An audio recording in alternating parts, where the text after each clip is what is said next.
Okay, I see you. Going live in about 44 seconds, but I see you. Look good.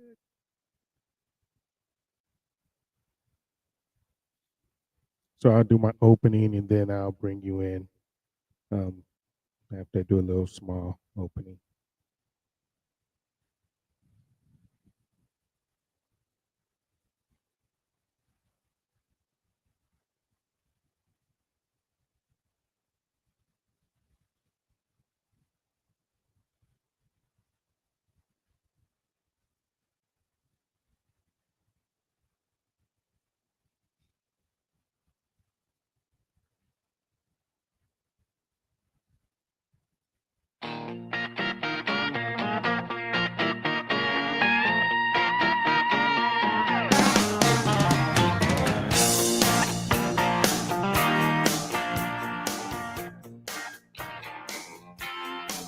Really, man, come on.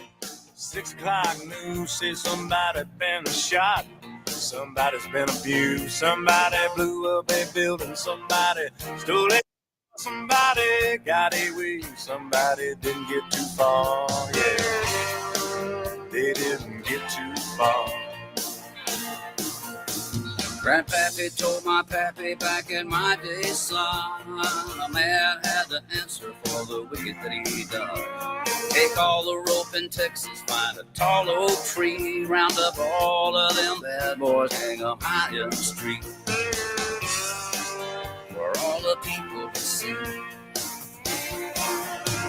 That justice is the one thing you should always find. You gotta saddle up your boys, you gotta draw a hard line. When the gun smoke settles, we'll sing a victory tune, and we'll all meet back at the local saloon. We'll raise up our glasses against evil forces, singing whiskey for my men, beer for my horses.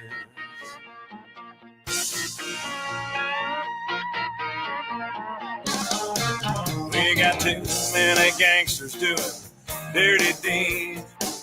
Too much corruption and crime in the streets. It's time the long arm of the law put a few more in the ground. Send them all to their maker and he'll settle them down. You can bet he'll settle down. Cause justice is the one thing you should always find. You gotta saddle up your boys, you gotta draw a hard line. When the gun smoke settles, we'll sing a victory tune, and we'll all meet back at the local saloon. And we'll raise up our glasses against evil forces, saying whiskey for my men, beer for my horses. Whiskey for my men, beer for my horses.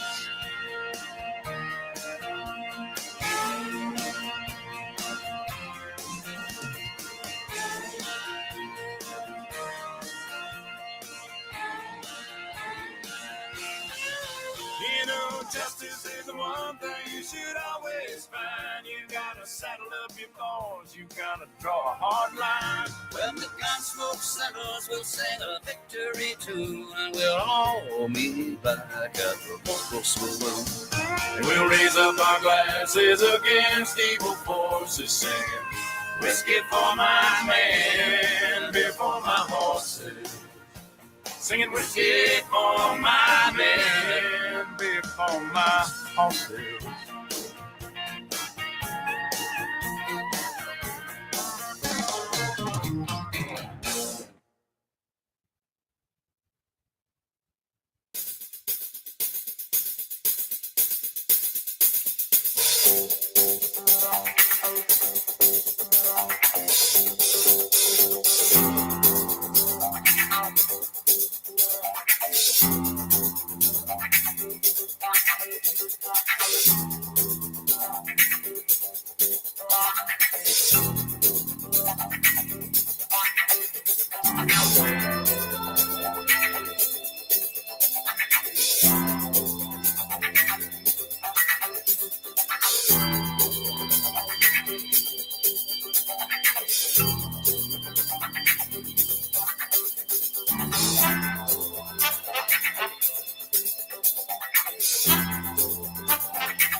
Who's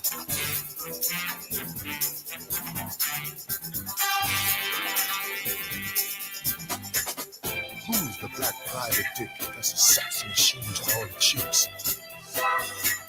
You're damn right. Good morning. Good morning to a special broadcast of the Radical Republicans live show with your host, Jerome Bell, the J Black Mamba.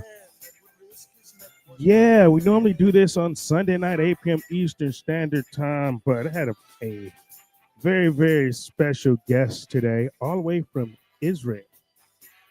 We have Francoise Mikael, and I hope I pronounced that right. Again, in the Lions Den, the Radical Republicans live show, she joined us about 3 years ago.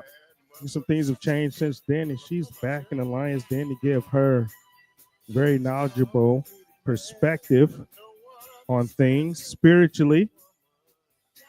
And that's what she does. That's what she does. She is the author of, and she corrected me on this, 3 booklets. 3 booklets called The Connecting Dots. It's about 500 pages long total, the booklets, Connecting the Dots.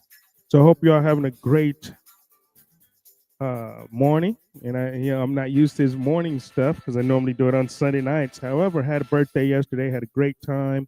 Hope you all are having a great week. So you guys go ahead and get on in here. I know you guys over on Getter. I see TBB. I see my brother's Keeper and everyone over there on Getter. And I see you guys and ladies. So come on, get in here. You guys can watch Bannon later. You guys can watch Bannon later. They're going to be talking about the big, beautiful bill that the Senate barely passed yesterday, and that the House vote on it. I don't even think they all made it back to vote on the consideration for reconciliation. I don't even think they all made it back to D.C. for that. So that's as we would say in the Navy, that's a gaggle. They're having a gaggle with an F word at the end over there on it, right? So they're having a gaggle real quick. So this is definitely a supermassive black coffee day, and that's what I'm having, my supermassive black coffee. And so are you tired of the same old corporate coffee, excuse me, diluted and devoid of character? It's time to break free from the chains of mediocrity with supermassive black coffee. Crafted from 100% organic beans, this coffee is fire roasted in a Victorian era roaster, a relic from an age when true craftsmanship thrived. This unique process allows the flames to crest each bean, unlocking rich, bold flavors with dark chocolate undertones and a smooth, smoky finish. In a time of soaring coffee prices and supply chain disruptions, supermassive black coffee stands as a beacon of quality and resilience. While others compromise, this brand remains steadfast, delivering a brew that defies convention and invites coffee lovers to explore the depths of flavor and mystique. So join the rebellion against the mundane. Visit supermassiveblackcoffee.com and use code MBN for 20% off your order. Embrace the conspiracy, sip the mystery.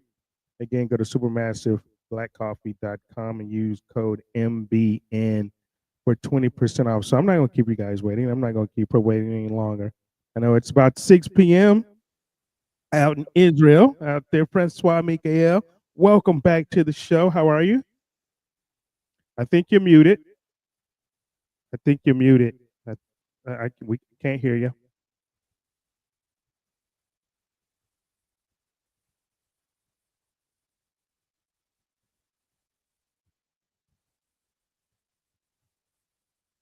Okay, say it again. Okay, now start. Go ahead. I think we got you now. Nope, I can't hear you. Darn it.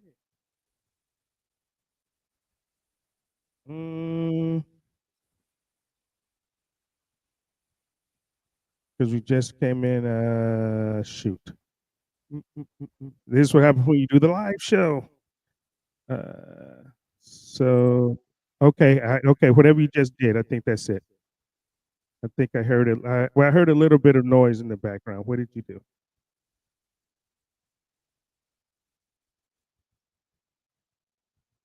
See what?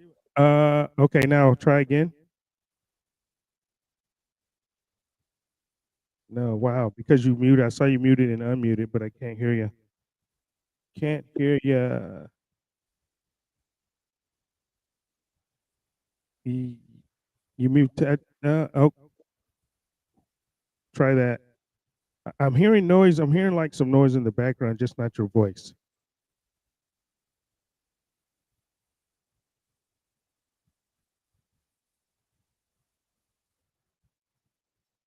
Okay, she's gonna go out and come back in. She's gonna try it again. This way, we're overseas. Eh? We're trying to pull this off from overseas. Let's try it. No. Oh, well, it keeps like wanting to try. You know, like I can almost hear a little bit, but it's like some.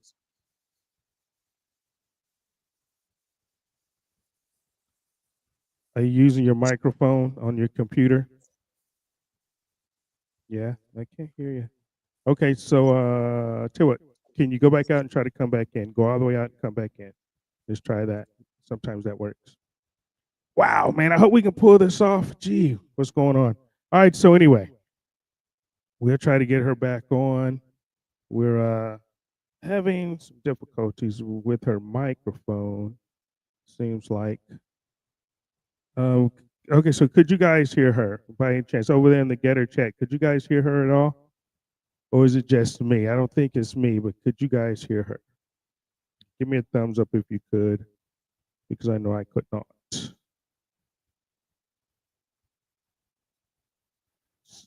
Sometimes I have to go out and come back in. But anyway, so the big beautiful bill. Hey, if not, we'll talk about that until she gets back. Here we go. Comments. Nope. Okay, you guys couldn't hear her. Okay, so it wasn't just me. I mean, that's a long way happening, and trying to get the systems and stuff down because she was in and could hear when we did the sound check, but then she went out. So don't know what happened with that. Okay, so they're in DC trying to get this big beautiful bill signed. And one of the things, I was reading Marjorie Taylor Greene. This is one thing, right? So, and this is how they waste their money. Okay, let me tell you, this is how they waste their money. We're trying to get her back in. 9.995 billion for a moon, and I get this Moon to Mars program. Moon to not Earth to Mars, but Moon to Mars program. See, this is how they rob us, man. Right? This is how they rob us. Let's try it again. How about now? I can no, I can almost hear like the background. I can hear you come in. I just can't hear your voice. Do you have a microphone you can plug in? Maybe is a mic plugged in, or are you just okay? Let's try that. Let's see if she can get a microphone because I can hear the background. I can hear her, the squeal in the background, almost like the mic, but her voice is just not coming through. Um, so $9.995 billion for a moon to, and you guys know me, you know, I don't even think we ever went to the moon. I'm just gonna be honest, right? And so to spend 9.9995 billion, that's money laundering. We're never gonna go to Mars. Let's just call it what it is. All right. We're never gonna go to Mars. Well, I think we need to, if we're gonna go anywhere, we need to practice on getting to the moon again. Supposedly, if we went the first time, right? Because we can't seem to get back there, right? With all this technology, with all this AI, with all the smart guys like the Elon Musk or whatever the case is, right? And Elon might be able to fly rockets more in America, depending on what's going on. But man, but so 9.9. Uh-oh. I think that I heard something in the background. I don't know what's going on. No, I can hear background noise. I just can't hear you. It's weird. Um, I don't know what's happening either. It worked last time.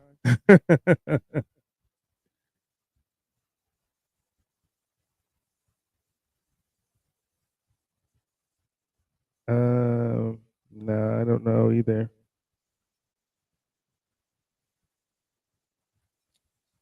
Microphones turned up. You got the sound. It's going in and out. It's okay. Try that. Yes, yes, Yeah, whatever you just did. yeah, Yes. now it's Now, working. yes. Yes. Okay, I'm happy. I don't know what I did. I tried. Okay, well there you go. See, you just keep going. No, you're fine. You're fine. You're well, welcome. Welcome back. Okay. You know, I don't think the Gremlins wanted us to do this show today, right? I know, but we're finding. Oh, we're always finding the way to do what we want to do. We don't let anybody get into in our ways. Yes, definitely, definitely. So how are you? How are you? How have you been? I'm good, thank you. I'm very good, actually. I just wanted to mention that my name is Francoise because Francoise. yeah, because Francois is for men and Okay, Françoise okay, is like the female version. okay. See, there you go, Francoise. Right. Yeah, it's very French, I know. So thank you so much for having me on the show. I really am very pleased and honored to be here and to have this talk with you and with your audience. Yeah, well, very good. Yeah, they're excited to have you back too. Everybody's like, "Hallelujah!" She's they can Yeah, hear you now. really. I don't know what I did. Believe me, I'm so not technical. I just tried. My son told me when something doesn't go right, you just try everything until it Right. works. Yeah, there you go. And that's it. And whatever you did It last worked. day is perfect. Because like I said, I could sort of hear it a little bit.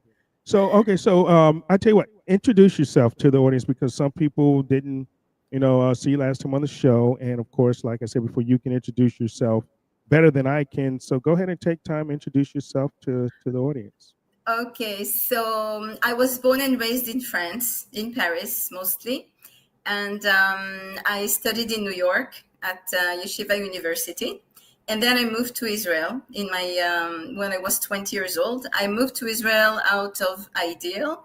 I was very religious at the time, and I really believed that it was important for me to join the building of the rebuilding of the Jewish nation and to contribute to a nation that would be really, based on the values that I believed in, of equality, of brotherhood, of love, and support and everything. And that's really what drove me to Israel, Hmm. basically. And I've been living here since then. And along the years, I've started to see things in a different light, slowly. And, with the corona, it really burst into a really big picture, which is part of the wider picture of what's going on in the world. But then I could really, see more clearly what's going on. Right. Okay. Because I noticed you used the word used to and believed, Yeah. and right. Yeah, I So definitely went through a journey. Definitely. Mm-hmm. mhm. Okay, so some people want. Okay, let me ask you this first of all: were you affected by the Iranian missiles? Because I have some questions people want to know. Being in Israel and stuff, how bad was that for you? Because I know they targeted Tel Aviv, Jerusalem, and Haifa really bad. So what Mm-hmm. about you in your area? So I live in the north, like about almost 1 hour north of Tel Aviv, and we had alarms going on. Okay, and we had some bombing also. And it was bad in the sense that it really disrupted our lives. But I want to say that after the corona, I see things very, very differently because I've really seen how it's very easy to make people believe things, a certain way. And I've seen how, with a green screen, you can make things up.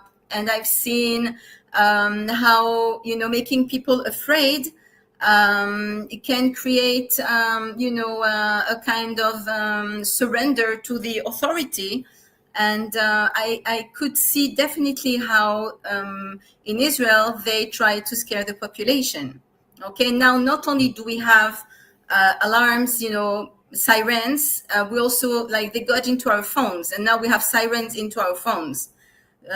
So which is Yeah, like really we have here, like the emergency broadcast system, we have that, and they have that capability to broadcast that to our phones if something was to happen. And so I had put up a post because I had pulled it down.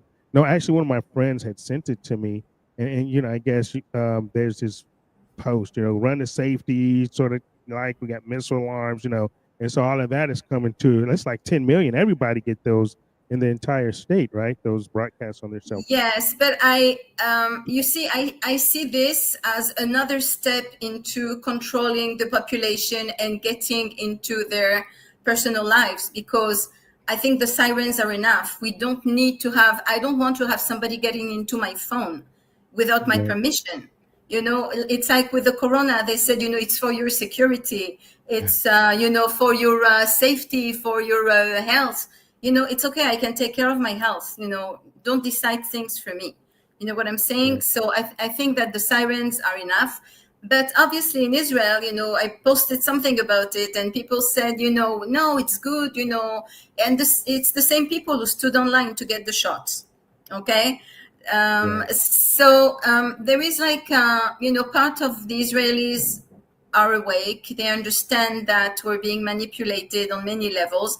I mean, I will speak in my name. Okay, after the corona, I understood that the government was willing to administrate poisonous shots to the population, like in every other country.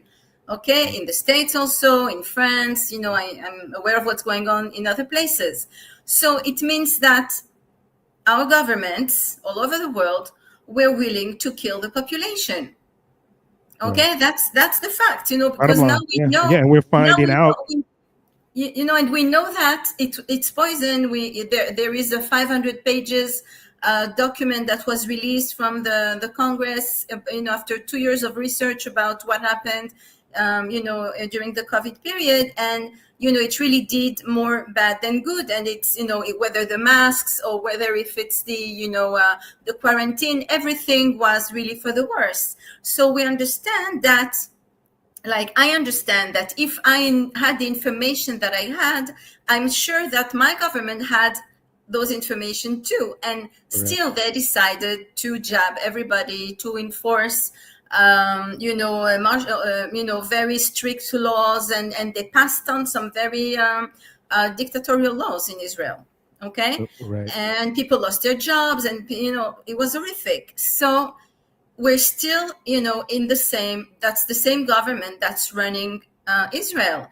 And I'm not saying it's the same government because it's Netanyahu. I believe that if it was anybody else, you know, Lapid or Gantz, or I don't know if you're familiar with the names, but like anybody else of the so-called leaders, okay, it would be the same, because I believe that those leaders are basically obeying the orders of another party.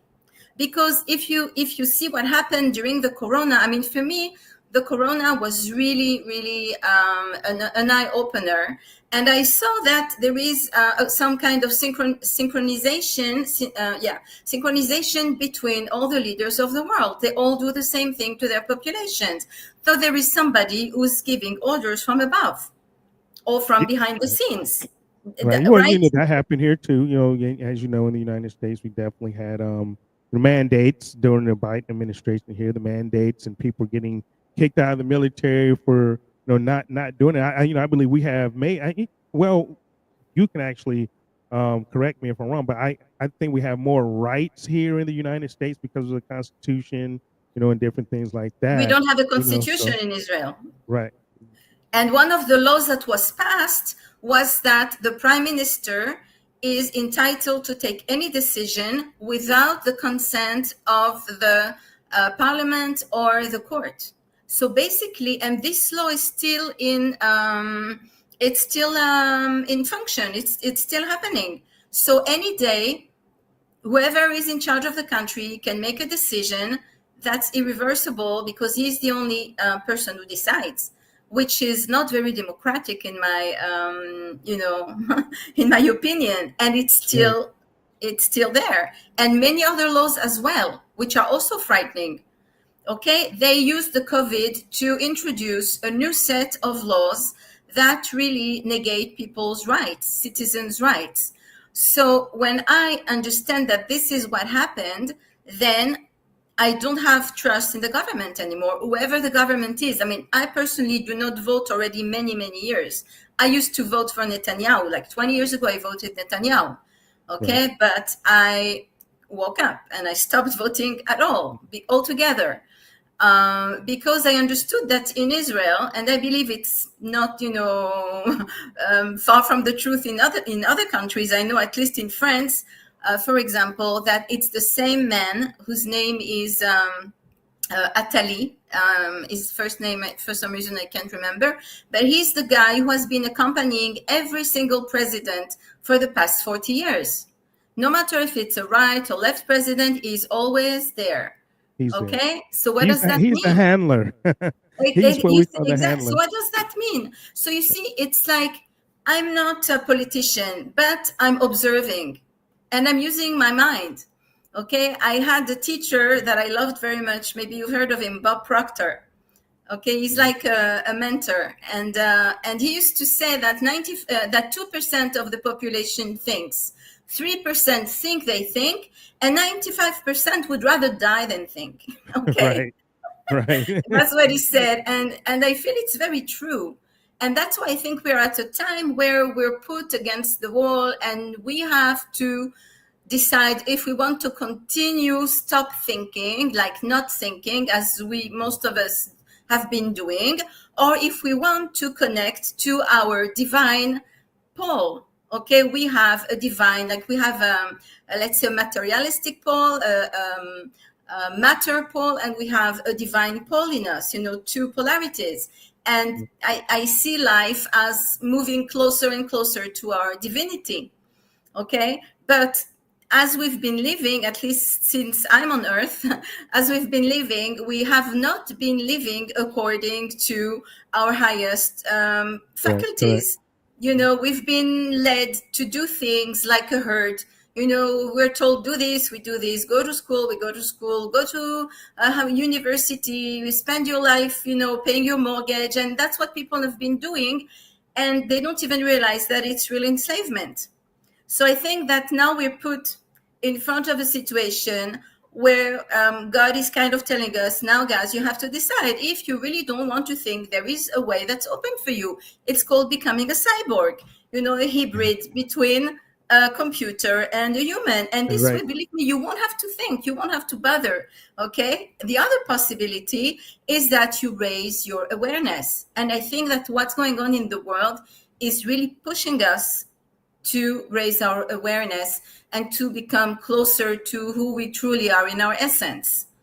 And I think that, that means that we're in a kind of consciousness shift, and we have the opportunity more than ever to really open our hearts and our minds and re-become who we're meant to be human beings, who were created in the image of God.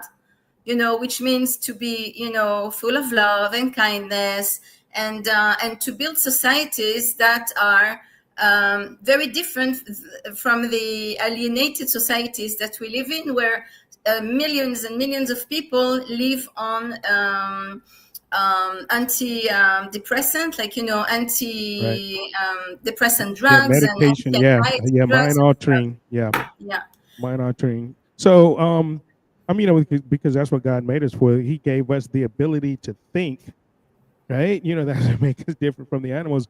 And it's funny because like 2 weeks ago, I played a video here on the show from Bonhoeffer. It was called Modern Stupidity, because like I say, people would rather just follow the herd than think for themselves. And people like us that think for ourselves, like, for example, I say, Netanyahu is bad. Netanyahu is a dictator. He's bad for Israel. 74% of people in Israel are bad. It's not talking about Israelis, but the government. I speak about a lot about the Netanyahu and the government.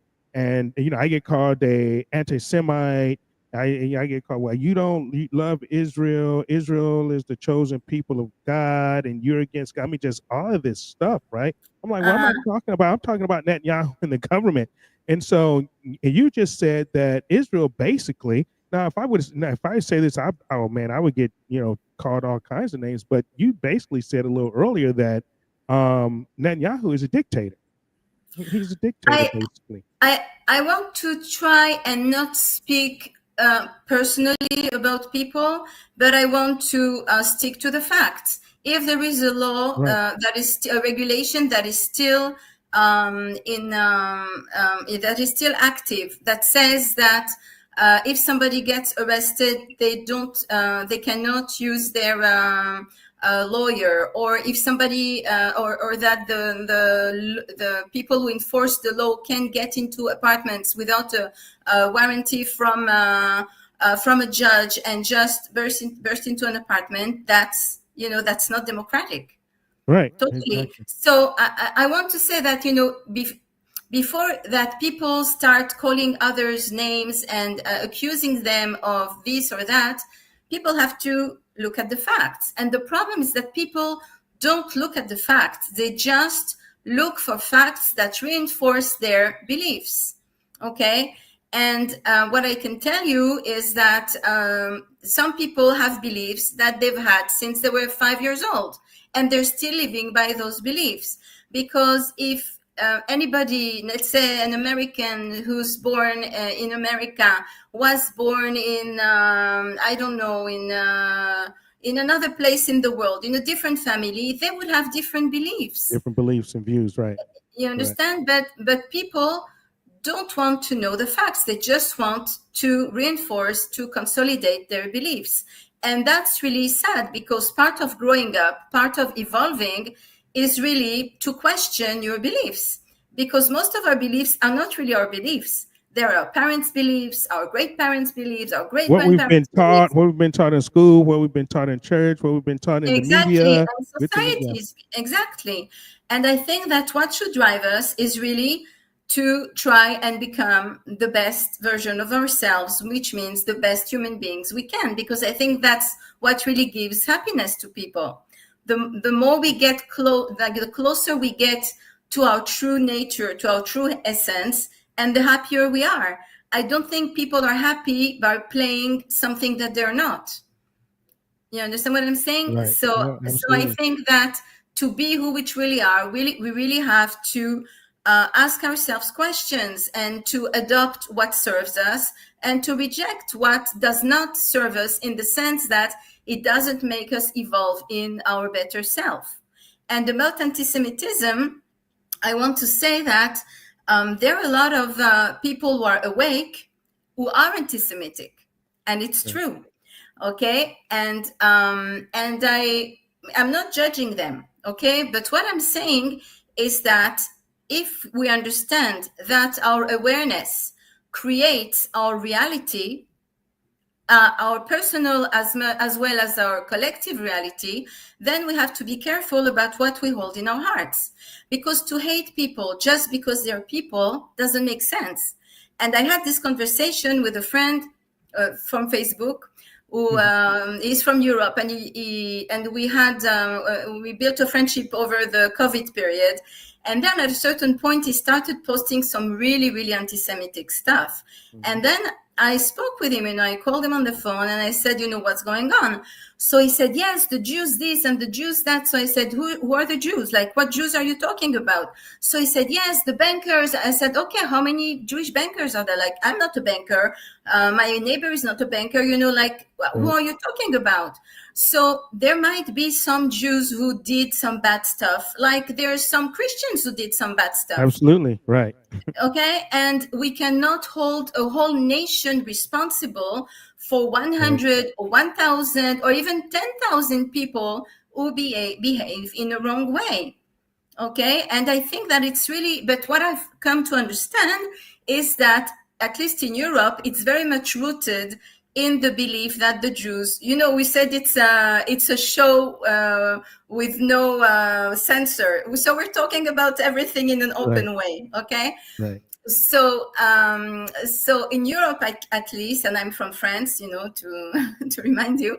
So I've really come to understand that a lot of Christians were raised with the belief that the Jews are responsible of the death of Christ, which I'm not saying is true or untrue. I'm not getting into this, but we're talking about something that happened over 2,000 years ago.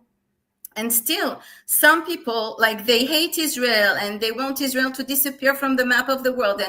And when you speak with them and you scratch the surface of things, you see that basically they hate Jews. And why do they hate Jews? Because of the upbringing they have of hating Jews because of what happened 2,000 years ago, which doesn't make sense. Okay, but people are caught up into their beliefs, and they believe that their beliefs are their personality and part of their identity, and they cannot get rid of it. But basically, all this hatred, which is, it's pure hatred, and it really creates, it's part of what's creating the chaos that we see in the world. Because as Einstein said, he said, and by the way, there are some Jews who were good Jews too, as we all know that. Right, Okay, right. so Einstein said that the energy is what controls the particle. Okay, like the field, he said the field is the sole governing agent of the particle, which means that energy governs matter. Our feelings, our thoughts are energy. And that's what creates our physical reality. That's a fact. That's quantum physics. And today, quantum physics is what all the new technology is based on. So it's not like esoteric marginal knowledge. Okay. So what I'm saying is that we're at a time when we have to really think about what choice we want to make. If we want to become cyborgs, not to think and just to go with the herd and to keep on going with the same hateful feelings, or if we want, on the contrary, to think, to evolve, and to become, the more divine part of who we can be. And that's really where we are at the moment. And Yeah, the the globalists, transhumanism is is a real thing. exactly. And the globalists, they think that they're playing the game, but they're just the tool in the hands of the creator to really sift, to make this filtering of who's going to go where in terms of their consciousness. Because people's will, we're in a world of duality where people have the freedom of choice, so they can choose. They have the choice. That's the rule of the game here. So if people want to just do what they've been doing and run with the same subliminal programs that are creating havoc in the world, then the world is going in that direction. But thank God, there are many people who are really doing a very, very profound inner work. I don't know if you've heard people like Joe Dispenza, I've Bruce heard of it. Lipton. Okay, these people are really leading a movement of awareness, and also I don't want to forget what's his name. This is other guy. Forgot his name. I mean, there are a few guys like this who really are, and Abraham Hicks, like they're doing really great job to bring people back to their true inner self and to their connection to source. Okay, and when we understand that all this world is really one, we're all expressions of the divine, and our differences makes our beauty. They make what makes us interesting, what makes our value. Because if we were all the same, everybody looked the same and spoke the same, it would be so boring. So really, Well, yeah, absolutely, absolutely. But okay, so here's what people see. Like, like, I understand that the globalists are pretty much in control of everything, and they put out what they want to put out. The wars and everything. So this is what people see right now. Let's just take the Israel Gaza situation, Palestinian situation. Okay, so this is what we see. We see this is what we hear. Okay, Hamas is attacking Israel. Israel is attacking Hamas and killing a bunch of Palestinians. They're pushing Palestinians off their land. It's a genocide. So we hear all of this stuff, right? And I'm not there. I haven't been there. I see pictures. I see videos. You mentioned something about a green screen, right? So a lot of it, could be true or not true. Give us your perspective on that. And if you could shed light on what's really, I guess, happening there, because us that haven't been there, we don't know. We hear what's on the news, we hear what's on the exactly. internet, so. Yeah, so I want to say that really it's very, very troubling, because we are at times where we cannot really know what's going on. Like people who say they know, they don't know, they believe. We don't really know, to the point that even, let's say, there was a building that was bombed in a suburb of Tel Aviv, and I have a friend who lives in that suburb. I asked her, can you please go and tell me if the building really was bombed? because I don't believe anything. You know what I'm saying? Right. I don't believe anything. I know that soldiers got killed in Gaza because I know families personally. That's the only thing I can know. I know that the Nova thing took place. I know I've treated people. I'm a post-trauma specialist. I've treated people who are in Nova, so I heard firsthand what happened in Nova. But that's the only thing I know. The only thing I know is what I see. What I don't see and hear myself, I don't know. And Right. I So your cannot. media is pretty censored there as well. The what? Your media, the news is pretty I see the censored. media as the arm of the, like, you know, they're just an extension of the Israeli propaganda. I don't believe the news are the news. They're not news. If you look at like all the Israeli channels, they speak about the same events. They have a script of We what have to what we say. call the Operation Mockingbird is what it's called here in the United States, where all the news channels, they broadcast the same script, the same thing. We've had a big Exactly. monologue, and someone put it up on the screen at the same time, and they're talking the exact same propaganda, Exactly. exact same thing. Yeah. Exactly. Now, if you understand that there are so many things happening in the country, okay, I'm just talking about Israel. There are so many things. Why do they focus only on the bad? Why do they pick only those specific bad things and not other things? Because it's an agenda. It's all part of an agenda. Israel is not run by Israel. Israel is run by another force that runs both the Israelis and both Israel and the Arab world. It's the same force behind the scene that runs the whole show. I mean, I know we And had a conversation because you mentioned that in our conversation, you mentioned that the deep state, that the Israeli government and the Arab government actually work in conjunction together. yeah, that's my belief. First of all, there was an article in Haaretz, which is like one of the main Israeli newspaper, where it said there was Well, a people quote say from that's like, Netanyahu. people say that the Harris is like the MSNBC here, which is basically a totally, let's say, left leaning I or understand. paper or I whatever. agree. So I that, and then agree. you have the Jerusalem Post, that's the other way, so. I Okay. agree. I agree. As I said, I personally believe that there is no right and left in Israel. And we've seen it during the COVID. Okay. How did we see it? There was this minister who was supposedly from a very humanitarian party. His name is Natan Horowitz. Okay. So he was supposedly the leader of this very humanitarian party, and he was talking against what was happening in the government. And then there was the election, and he was part of the government. He became the minister of health, and he became a dictator himself. So when people, what do I mean by that? I mean that there were rules that were not rules of what you call it, of the democracy. Okay, what we lived during the COVID in Israel was really it was really a real oppression. Whoever agreed to that, it was real oppression. For example, they closed, like I dance, I like to dance Latin dances, okay? So they closed all the clubs for those who didn't take the jab. So some people really felt depressed, but some others, like myself, we said, okay, so we're going to dance on the beach. Like, we don't need, and I created a big party with classes before, on 3 levels, and people came from all over Israel to dance on the beach because we refuse to be oppressed. You understand? Oh, absolutely. But many people lived this period as real oppression.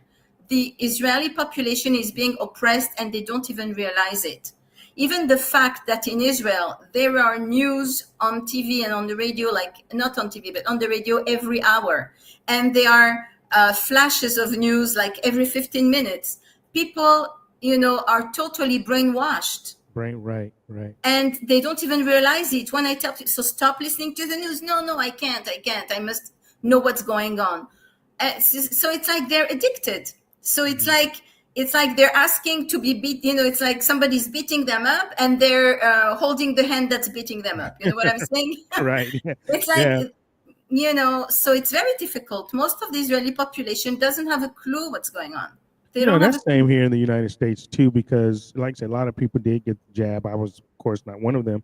And we couldn't go to restaurants. They closed the restaurants. They closed churches. I mean, it was a total brainwashing, a total psyop, what we call a psyop of brainwashing of the people, and the number of people that actually fell for that, and like I say, took the jab and just saw this for saying that it was the best thing because the government was telling you it's the best. You need to take it to save humanity. I mean, just all of this stuff. So it's good. It's good to know that that it happened. Of course, it was worldwide, and I knew that. But I mean, but to hear you say that, and I know you said it before, but other people joined the show since last time. But to hear you say that, I think it makes it even more real to the listeners here that it just didn't happen here in the United States.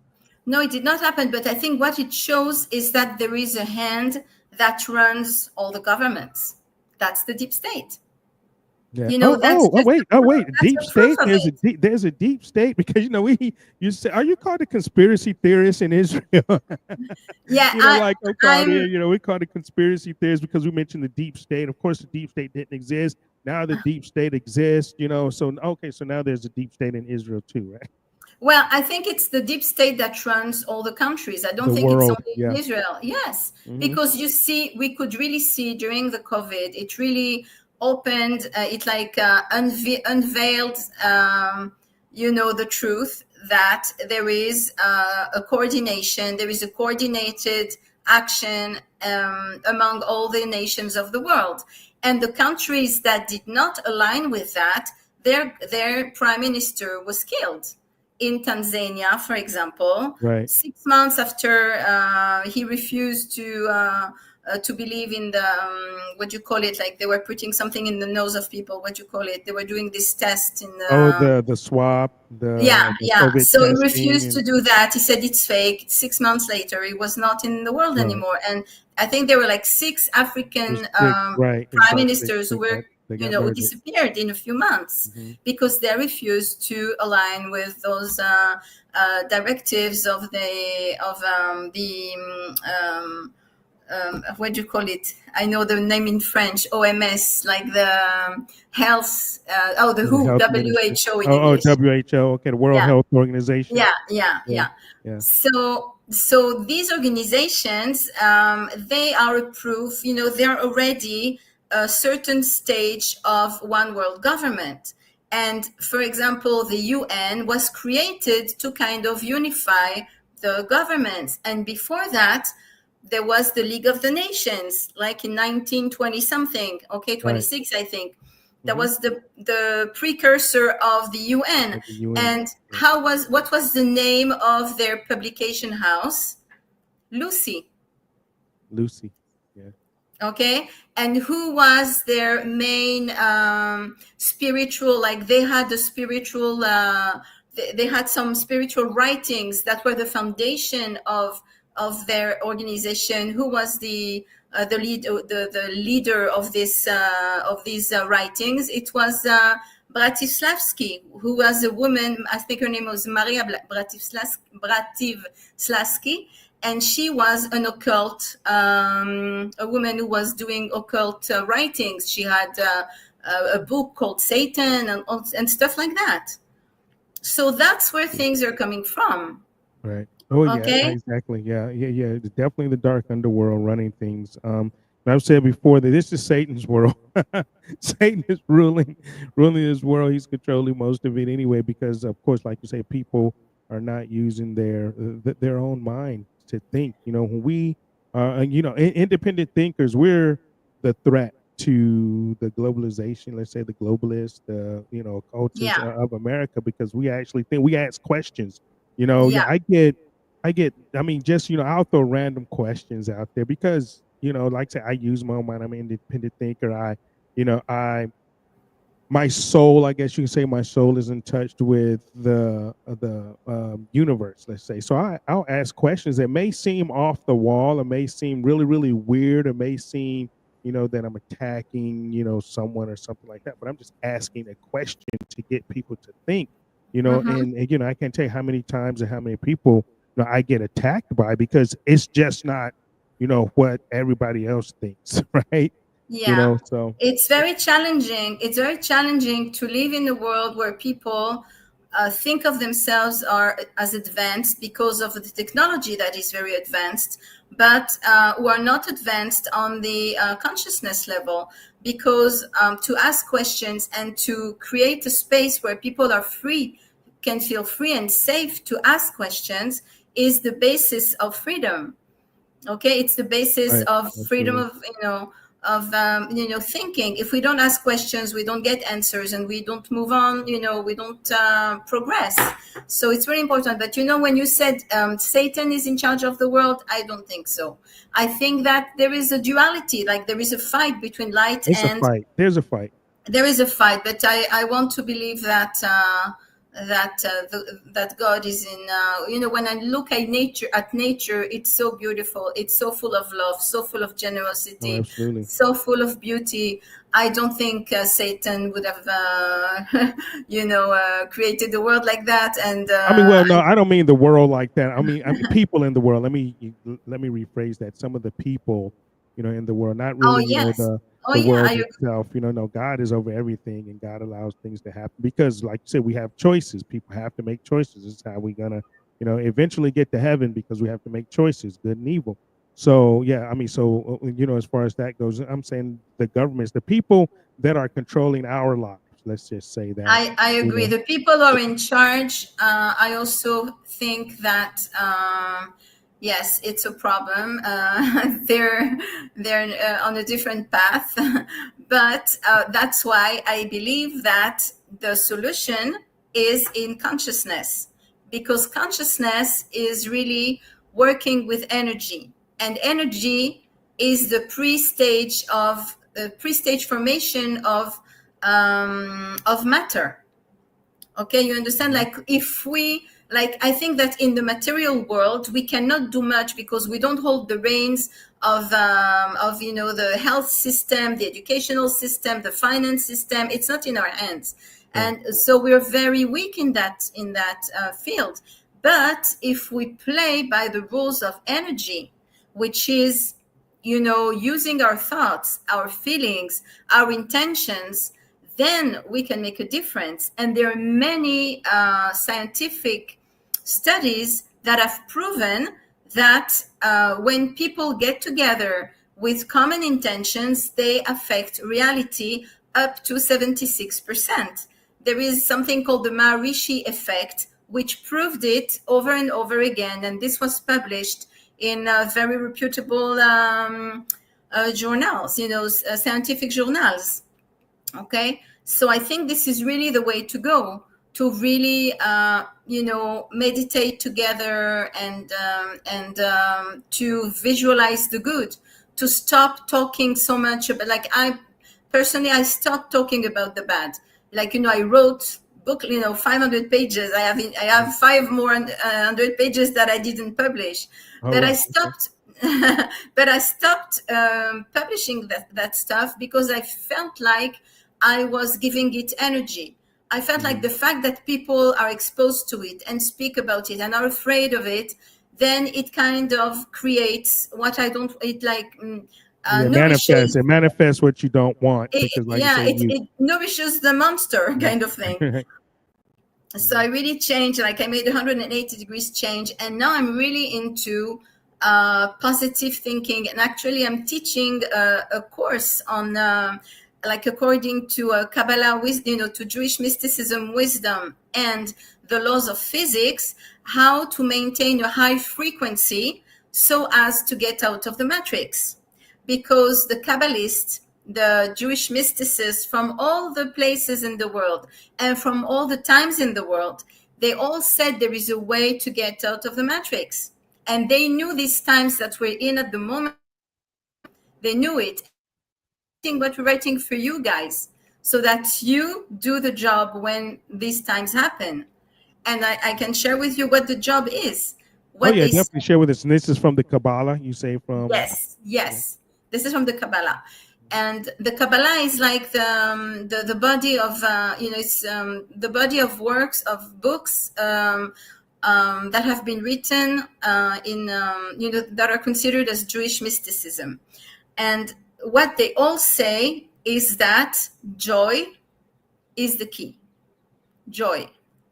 Okay? Mm-hmm. They say that And joy and that's is in the Christian Bible too, because there's a passage that say, "Joyeth or joy cometh in the morning." So, joy is yeah, joy is the key, but they're not talking about joy, of just clapping your hands and singing, right. which is not bad. I mean, this is also important. It's Mm-hmm. also good, but they're talking about joy that's connected, to God, meaning, Right. a joy that comes from awe, the awe of the world, of joy that comes from appreciation, that comes from discovering, let's say, physics is fascinating, and through physics I personally really got wanted to get closer and closer to the divine, because I said, it's such an amazing world, and also when I read about animals, their what they do and how they're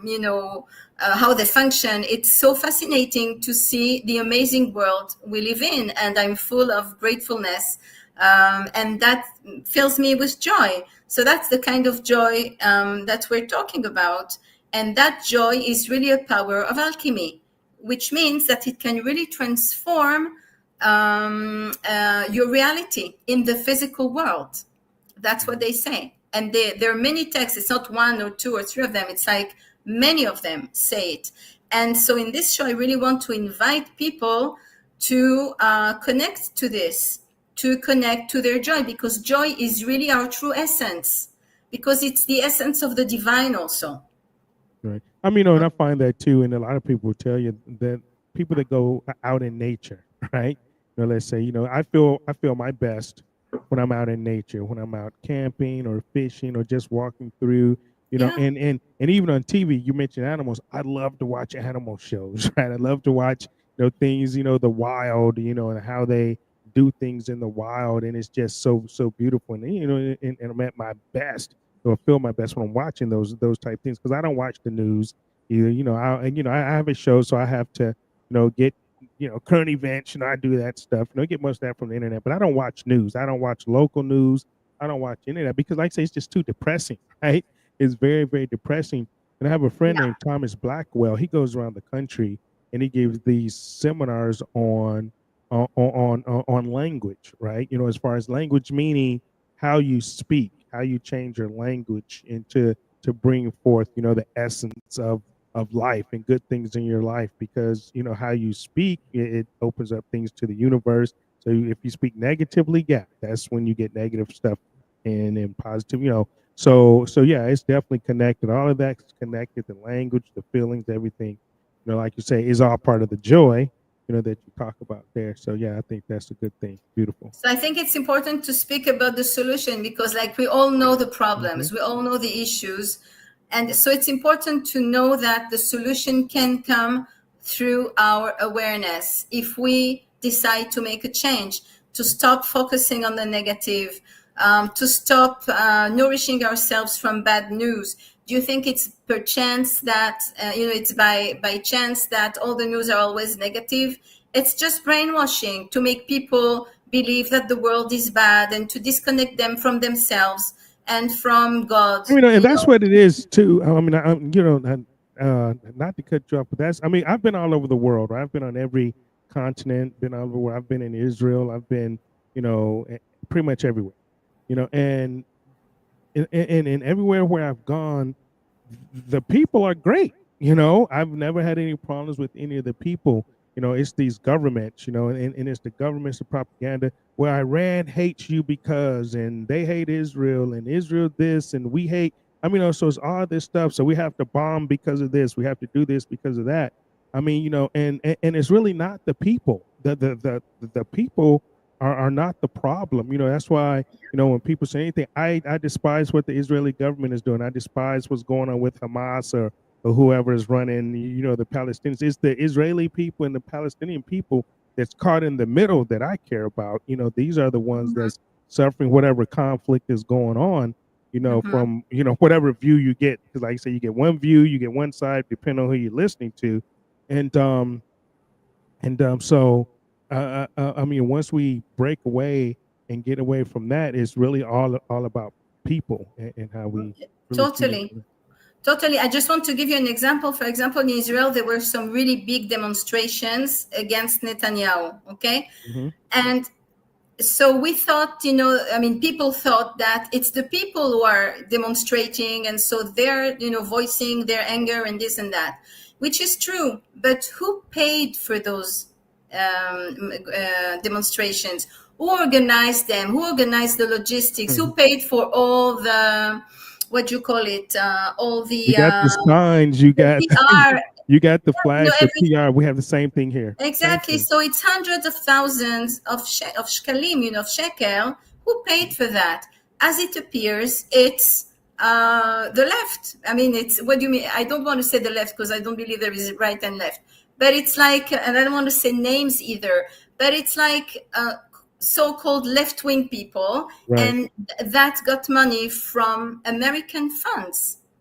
For example, there are funds, there are foundations in the States that Hmm. pay for high-ranking officials from Israel to come to get education in, very prestigious universities, and then they go back to Israel and they start implementing the policy of that those institutions dictate. That's what's happening in Israel, which is very, very disturbing. So what I'm saying is that things are not the way we're told. Like, it's not like, I don't think that the Israeli government is really in charge of Israel. I think it's run behind the scenes, and I think that the Israeli leadership and the Arab leadership work together. For example, I can tell you that the head of the Hamas a few years ago, his niece came to Israel to get medical care.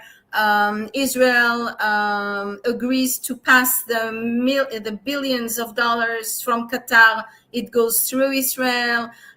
You know what I'm saying? It's like there are many things that are going on that show that it's not, normal. And It, even like at the beginning of the war, Israel was giving fuel to to Gaza.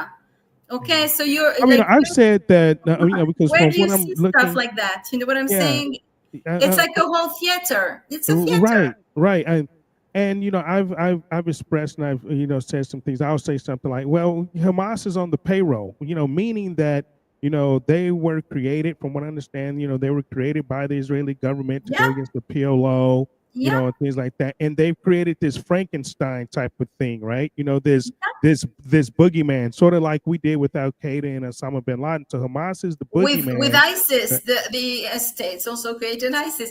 Right. It's all behind the scene things that are happening, and the population need to open their eyes and to start understanding what's going on, and to stop being afraid of everything, and to stop getting engulfed into the drama of things. In Israel, there's so many dramas. Like, I posted something a few days ago. I said, so after the war with Iran was over, I said, okay, so what's going to be the next What's the next one? episode in the, What's the next in the reason? series of the Israeli dramas? Right. It's like, Right. because they don't stop. They keep on making people, afraid, and people are really, like, those who don't see what's happening, they're totally crumbling. I mean, and also they're crumbling the economy here in many Okay. ways. Like, we pay prices here that are outrageous, and there are many families, their husbands have been in Gaza for a year, and they have babies at home, and the women can't do things on their own. It's like, terrible human situations. Mhm. And there's so many Israeli we say soldiers. Who are those soldiers? They're our brothers, our fathers, our sons. So like thousands, tens of thousands came back with no arms, no legs, no eyes. This is really changing people's lives in terrible ways, and so many dead young people. And when we say soldiers, you're talking about an 18-year-old guy who was, a teenager until he was 18. And now that he's 18, he became, a soldier. But they're, Right. just young people.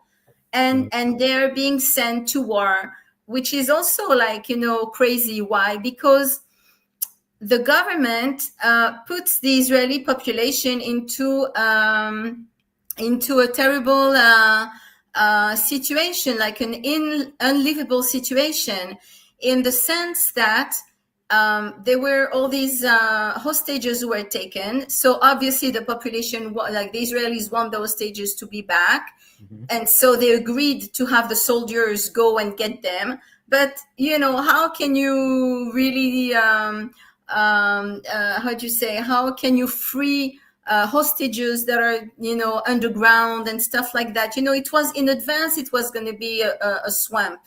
You know what I'm saying? Right. And people didn't see it. So, it's really difficult to, because they trust the government so much and they don't want to see it because it hurts so much, because so many people during all those years have lost their dear ones in Israel.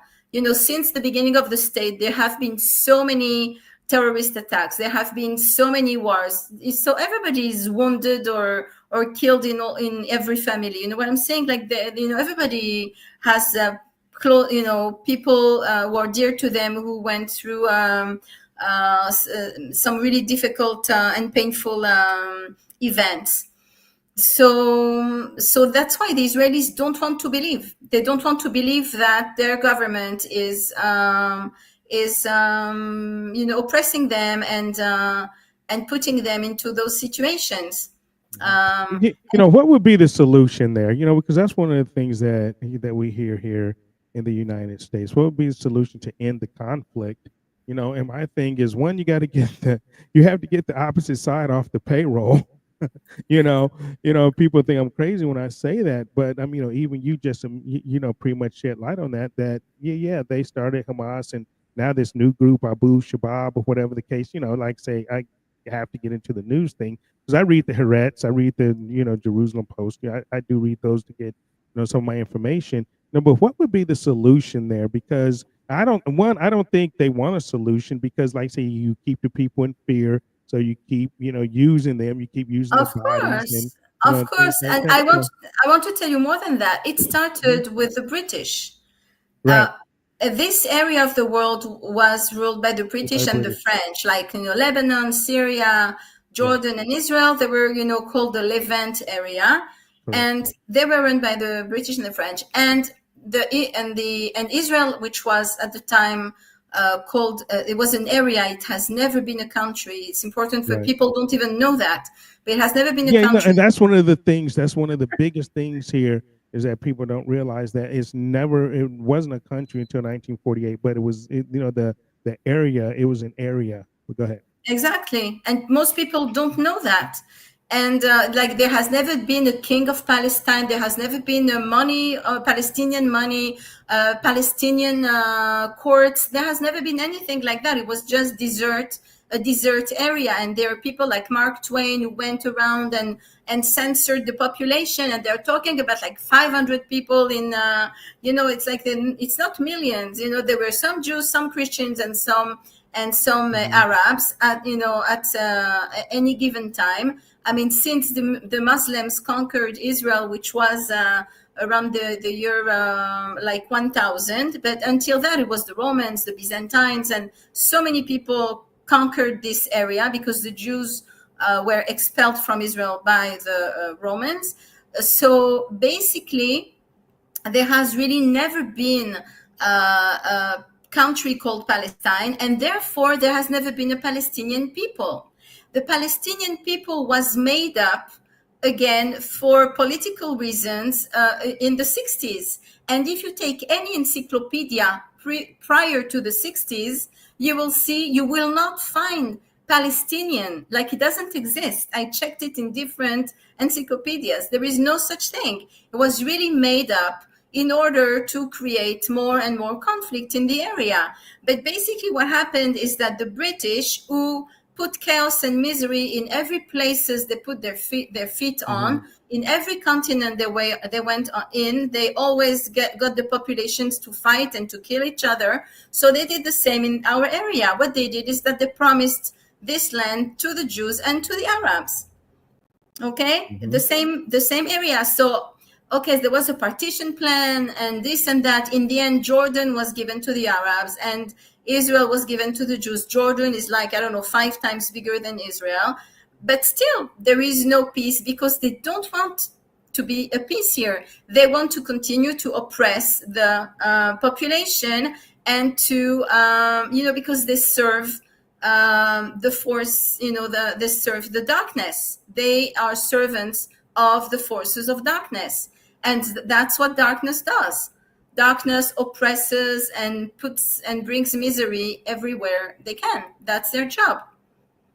So if there is there will be no peace there. I mean, I think the Bible even says that too, whatever. But there will be no peace there because they don't want to. They created this conflict, so they're not interested in solving it. Okay, and they're fostering it in every possible way.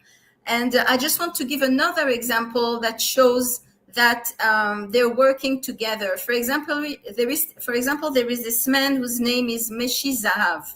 He was the head of an organization that is called Zaka. And this organization is like every time there was a terrorist attack, the people from this organization were on the premises very fast, and they took care of the dead and of the wounded and everything. So he was interviewed once on TV, and the interviewer asked him, "How come you guys get so fast? Like, are you in touch with the police? Like, how do you get the information so fast?" So he said, "No, we're in touch with the Hamas." And 2 months later, he supposedly hanged himself. Okay? Oh wow, really? He said the quiet part out loud. Okay, he wasn't supposed to say that. Yeah, so I'm bringing you examples to show you that it's all a theater. You know what I'm saying? It's not like they're just oppressing. They're just doing this to oppress the people. That's my view of things. And I'm not the only one. Like about the 7th of October, I'm not the only one. I saw immediately that it was not just the Hamas playing there. It was very. I mean, I say that here, right? And here's what I said about that, because knowing, I have a very dear friend that was an IDF soldier. She was and she's from Israel. She's Israeli, and she told me some of the things about the security systems that they have, and about the very special sensors on the fences, so all of this stuff that Israel has, on the fence line and stuff like that. And people talk about, how, they're the best, security forces. They have the best technology and all of this stuff, right? And so I'm like, well, when October 7th happened, I'm like, wait a minute, that's a false flag, what we call a false flag. They allowed that to happen because that would never should have never happened with their security forces being the best in the world, and the sensors and they cut fences. They did some things that just didn't make sense at all. Jerome, and it went on for 8 hours before they got a response.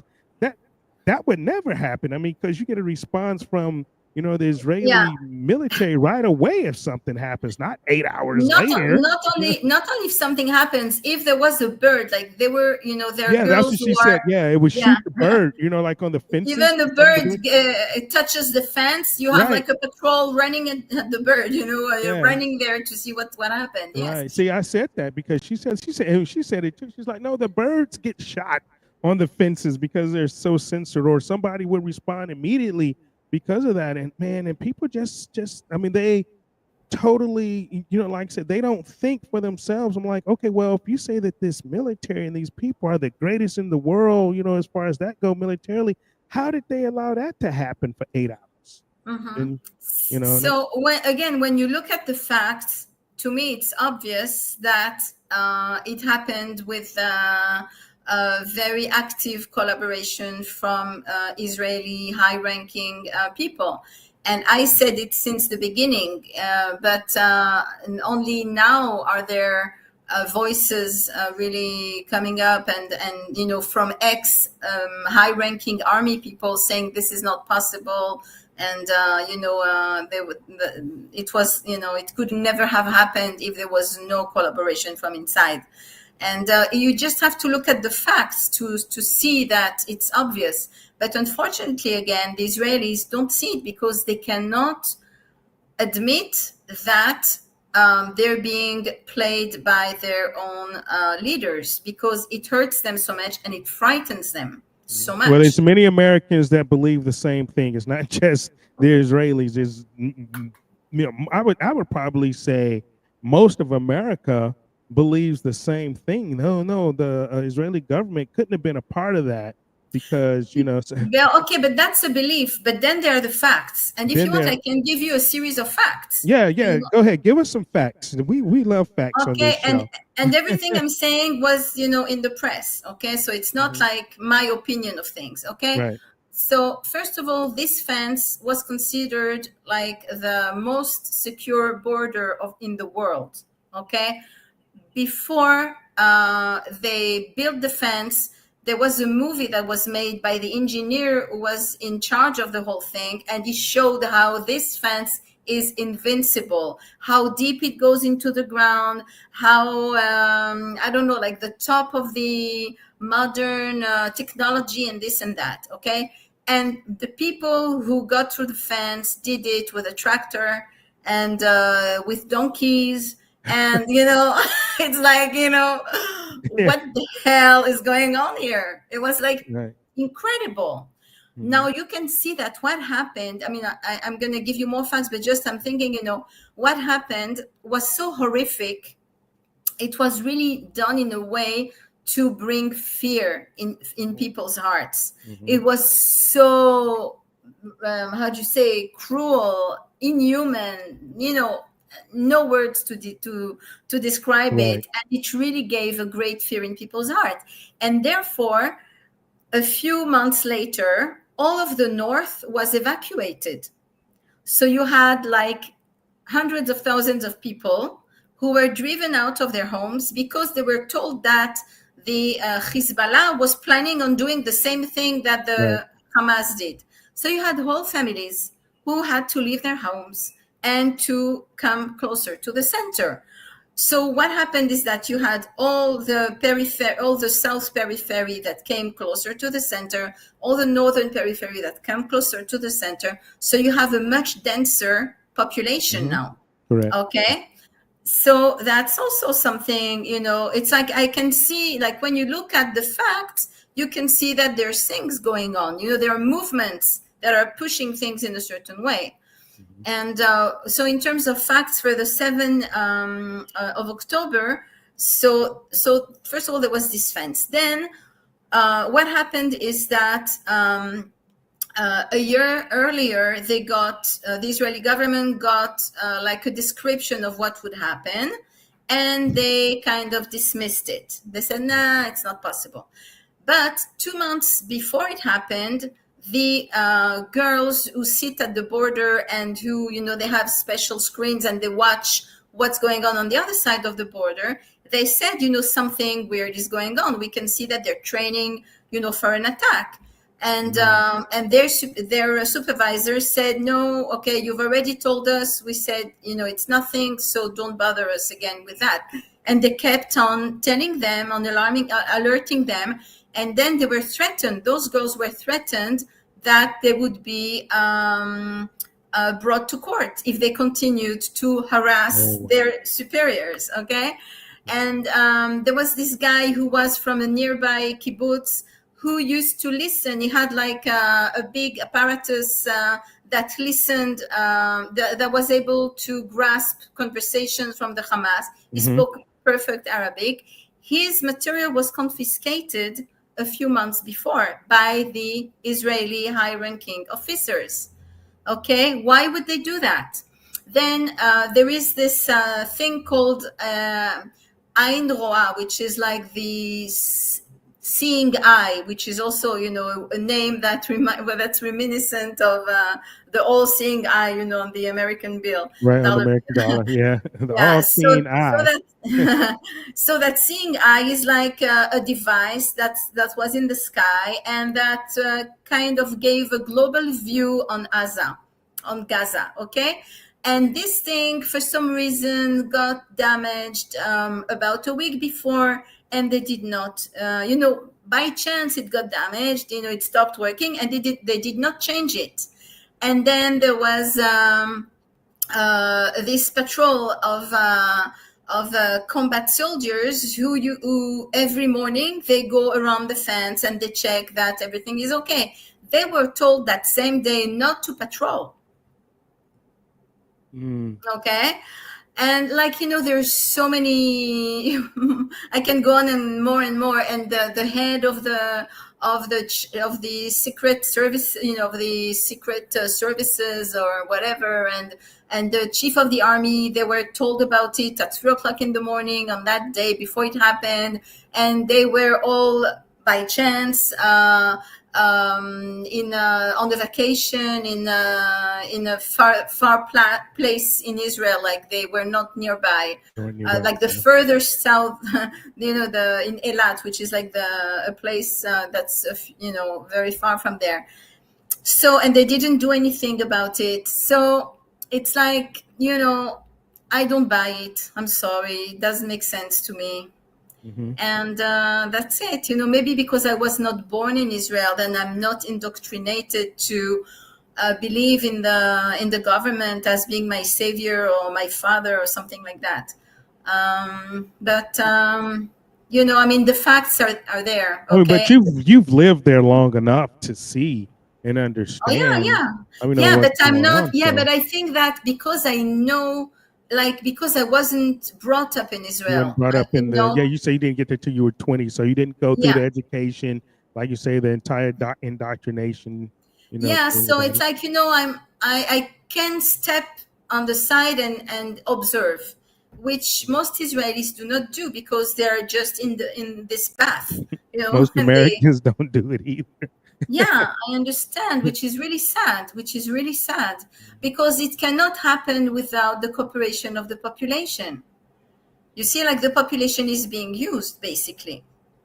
I mean, that's basically like, what happened here on 9/11, which I said was still a false flag. They, caused destruction. They, tug at the heartstrings of the populace in order to continue to, like I said, go to war and do the atrocities and, make, and like to drive people into where they want them to be, to do whatever, they want to do where they left from, and I mean, a lot of people, here and that I spoke to, because you, of course, we of course wouldn't hear any of what you just said here in our news, because our news is censored, our news is controlled, as well. Our media is a total control system, and they would never. I mean, I haven't heard not one person on any of these shows. This is the first show probably that had someone that live in Israel, someone that is actually speaking the truth about the entire what's happening there, and especially on October 7th. No one here heard what you just said, as far as Wow. I mean, as far as on our media, our media would never say, well, you know what, they were on vacation, we didn't get stats on the fence. I knew because I have a friend that was an IDF soldier, and she told me a bunch of that stuff. Probably she shouldn't have, but I mean, it's public knowledge there. You never heard anything about this fence and how invincible it was, but okay, it became, able to be breached, and all of this stuff. Then, the atrocities, I guess, that happened. They took the hostages. We heard stories about babies in ovens, which I've never seen. I never saw, any pictures of that. So I don't know if that's true, but those are the types of atrocities that we heard here, because that gets the Jewish population here, very, very angry to go at Hamas, who's, like I say, is on the Israeli payroll, and I'll keep saying that forever, because they created them, but you never hear any of the truth stuff here, so that keeps the Jewish population and people that really believe in Israel on this side to, okay, well, we have to keep war, we have to keep sending money, we have to keep sending fighters, we have to bomb because of these bad guys over here. And you hear, like you say, they're working in conjunction with the government. Yes, but it's very sad because the Arab population of Gaza is also manipulated, and they also don't realize it. But you have to know that, like, there were some Hamas people who did what they did, and also after that there were a lot of the crowd from Gaza, even children, who came with axes and knives and stuff, and they started continuing to kill people and to steal stuff. And it was really incredible because you could see, like, I saw footages of hundreds of people going back and forth with stuff, and no police, no army. And it was like, this is not possible, especially because their bases, they are like helicopter bases really nearby. So it doesn't make sense. Oh, it was. So there are. See, this is the first time I've heard that helicopter bases were nearby that area, and it went on for 8 hours. And that's what I'm saying. It never would have went on for 7 or 8 hours or whatever it is. I say yes. 8, some say 7. Yeah. No, there were some terrible things that happened. It's obvious that there was cooperation from, I don't know if it's cooperation, if they planned it together. At this stage, when you understand that the government was willing to administer jabs with poison to the population, what does it mean? That they want the population to live? No. So then why are we so surprised that so is this a genocide? Let's say because I have questions, is this a genocide in Israel with the jab, because it's killing people, and then the war with like I say, the Palestinians? There's may be a debate if there were people called Palestinians or if there were Palestinians. There's people there now, it's Gazans, they're Arabs, so it's Arab and Israel conflict or whatever. So is this a genocide on both sides? It's just, because what we see here, is that a lot of Arab people, Palestinians, are getting killed, getting murdered more than, I guess, on Israel's side. So a lot of people are calling it. But we can't know, Jerome. So we cannot know, because first of all, there is a lot of fake. I've seen a lot of fake. I mean, it's not new. Also, very often you can see that the Palestinians, I want to say Palestinians, the Arabs, they stage all kinds of situations where they say that they're being killed and murdered, and it's just they put ketchup on themselves and stuff like that. And there are like hundreds of footages like this. Okay, so we don't really know. Plus, with the green screen, we don't really know what's going on in Gaza. We don't know. We cannot know. We are at a stage, I'm telling you, 1 hour away from me, I didn't know if the building was down or not. And I could not, I had to send someone to check, because today I don't believe anything. And there is this guy who was in the army. He was like, he received even a prize of defense of the Israeli government or whatever, or the Israeli whatever. It was like in 1990 something. And he wrote that for example, the dome of what is it called? The dome, the dome thing, there is this talking about the Iron Dome. Okay. He said that the Iron Dome, for example, that's what part of the bombing is from the Iron Dome. That's kind of bombing itself. How can I know what's true? Like, I don't know if he's telling the truth or not. I have no idea. I'm not a ballistic specialist. So we have no clue what's really going on, and they can say whatever they want. We have no idea. I did hear, during that situation in the 12-day war or whatever, I did hear that they were not allowing the reporters or any reporters there to actually report on that. And if they actually reported truth or reported what was happening, they were being threatened with jail. I don't know, but I think that that the reporters are not really reporting the news. They're as we said before, they're working according to an agenda. Like, Yeah. we live in a world that is engineered. There was this guy, Bernays, if you've heard of him. Bernays. Oh yeah, I read a lot of. Oh Okay, yeah. Edward Okay. Bernays, he really Uh-huh. taught how to mind engineer the masses, Right. and his teachings are still being used. His tools, his everything that he taught. He even taught, he even got pregnant women to smoke in the 50s. To present smoking as if it was like the coolest thing, for pregnant Right. women. It's like today with this guy, what's his name, Klaus Schwab, Schwab. who is able to make people eat bugs. Can you imagine where are we going? You know what I'm saying? Like, there Mm-hmm. are factories of birds, there are breeding places for bugs. It's like, you would have said that in a few years ago. People would have said you're Yeah, it's delusional crazy. Yeah. to Yeah. imagine that this what would happen. So we really are living in difficult times, and I think, again, it's difficult on the one hand. On the other hand, it's a time when we can make a big jump ahead if we stop putting our faith and our strength into all these puppets around us, and if we take ownership on over it again, if we take ownership of our sense of discernment, of our thinking, of our own godliness. Mm-hmm. And if we unite and we do kind stuff together and good stuff together, things that make us feel good and that recreate the humanity and brings people together. Like, we're going to an age where AI is overtaking everything, Yeah, that's a big thing. and the virtual world is overtaking Mm-hmm. everything.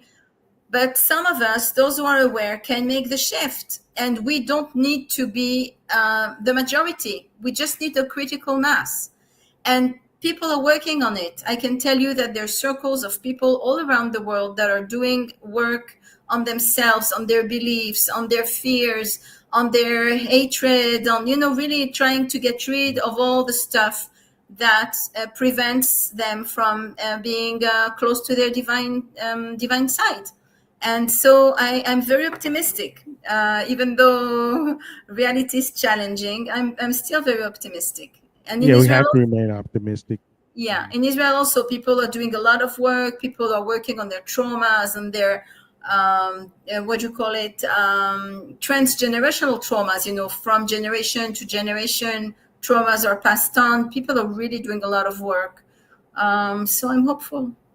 Yeah, yeah, definitely hopeful on that too. And I know a lot of people here are is working on that too. And what we call, they're waking up. I call this thing called the Stockholm syndrome. People are just still subservient and still they know it's wrong, or they have this cognitive dissonance.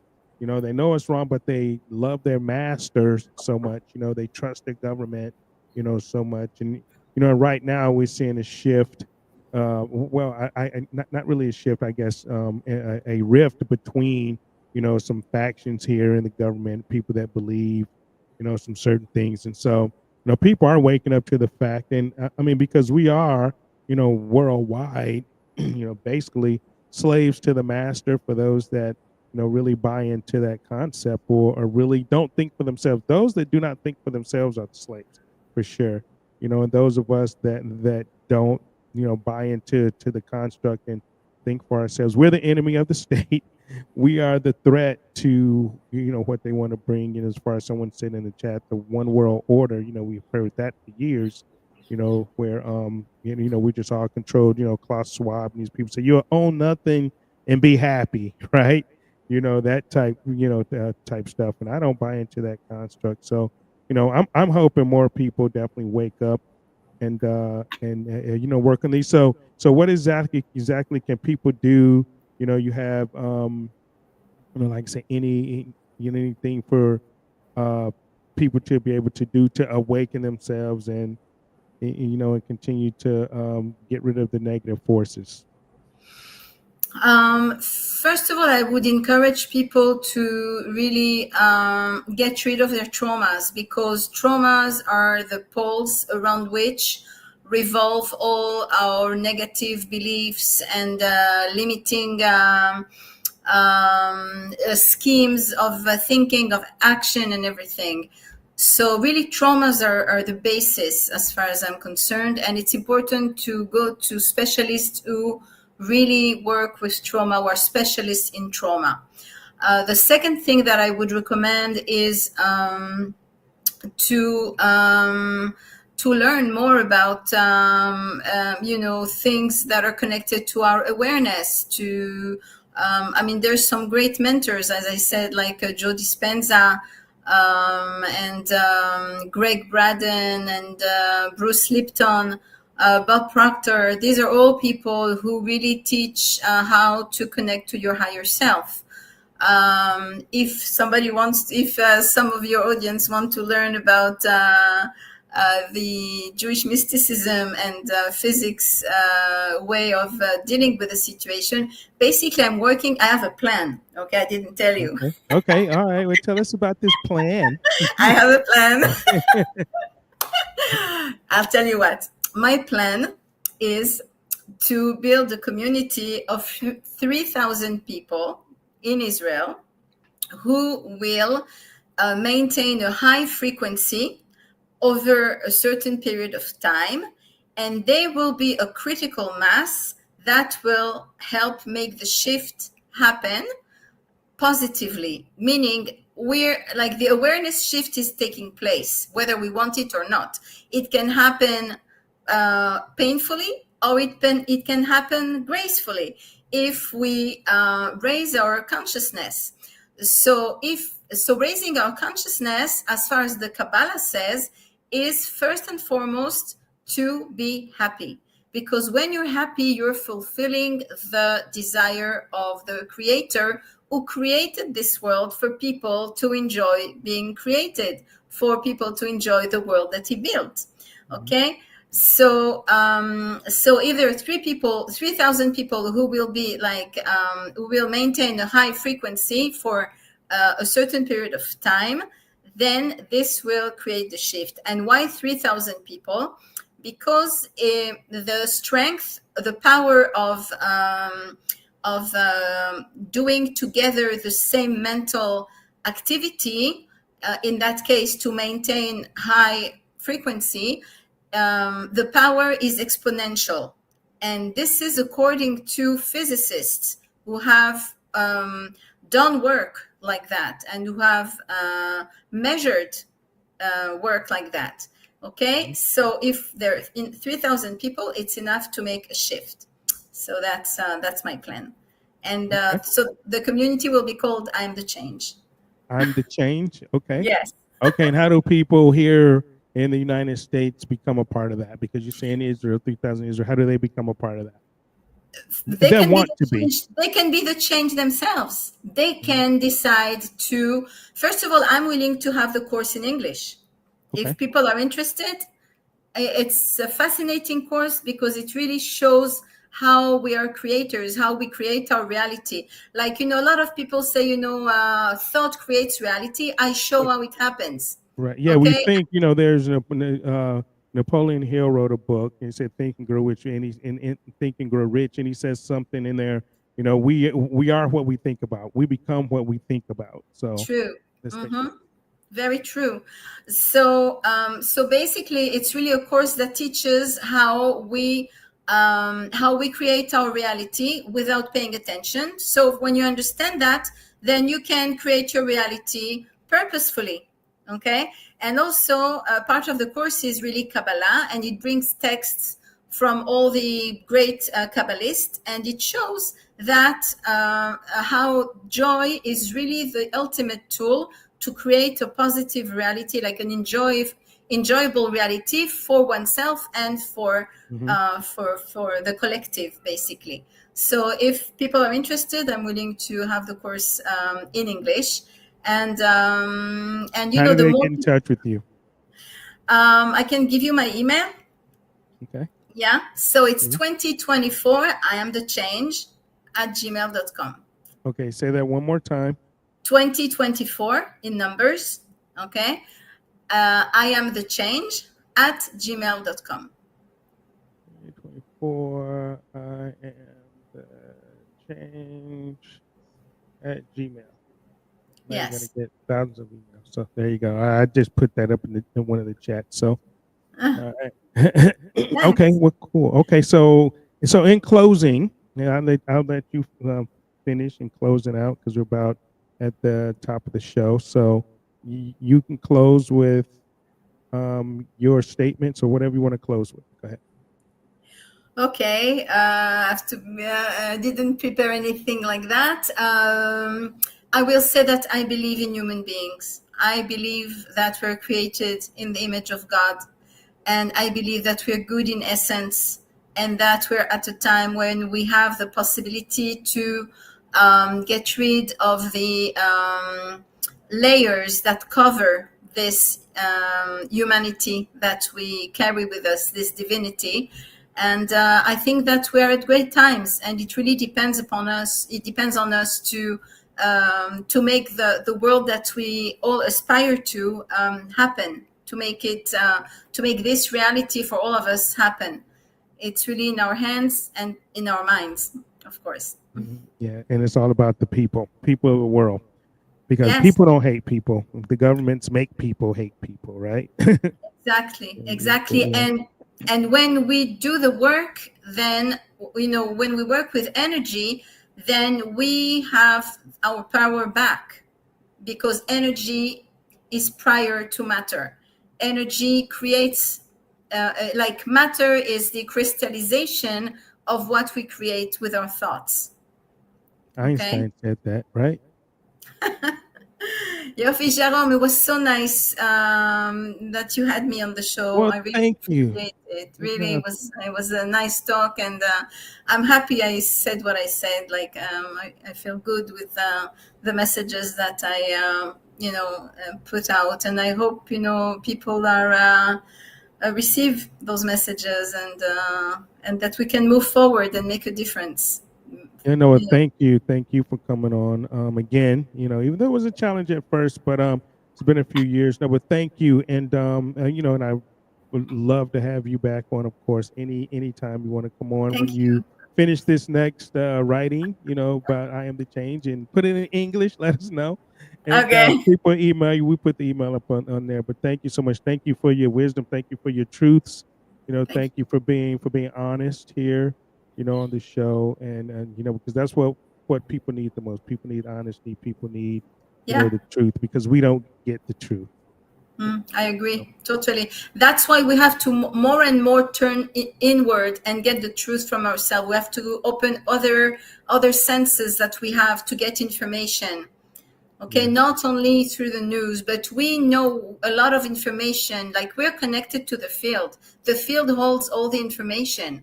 The more we're pure inside, the more we have good intentions, the more we do good, we speak good, we think good, and the more we can be a conductor to the information that we want to receive. absolutely.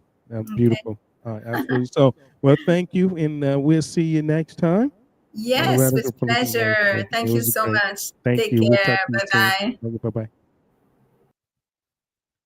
Where y'all go, Francoise? She told me, not Francois, but Francoise Mikael from Israel. So you guys got it. You guys got, firsthand sight, and I don't care what show you play, what show you go to. You can go to Joe Rogan, you can go to Steve Bannon, you can go to whoever the hell you watch. Nobody is gonna bring that to you like that, because they're controlled. I think for the most part, they want you to hear what you want to hear, and we bring you the truth here. We bring you the truth, unedited, unscripted. You can tell I don't do scripts, right? Uncensored, unfiltered, and definitely unapologetic truth. Some of you got some. I think I would hope, some eyes open. I'm sure some of you didn't agree with what she had to say, and you know and and and I'm sure some of you did, but facts are facts, and like I said, we're not there, and she's there. She's not on total, location everywhere, but you found out that uh, not only are the world basically, including there, is controlled by the government. You found out some hard truths. Some of you found out some hard truths today, especially about October 7th, and what they're actually saying there on the ground in Israel about certain things that we will never hear here in the United States on our media, but you will hear it on the Radical Republicans live show, because that's what I do. That's what I do here. So uh, like I said, this show, thank y'all for tuning in. For those that were able to tune in here on the show today. And I'm actually looking for something. And I know, the 4th of July is coming up, 250th year of this great country. And I hope you all have a safe 4th of July. I'm going to be on vacation on Sunday. This show will air again on Sunday. So if you missed it, or definitely share this show out, you know, um, it will air again on Sunday. I'll be on vacation.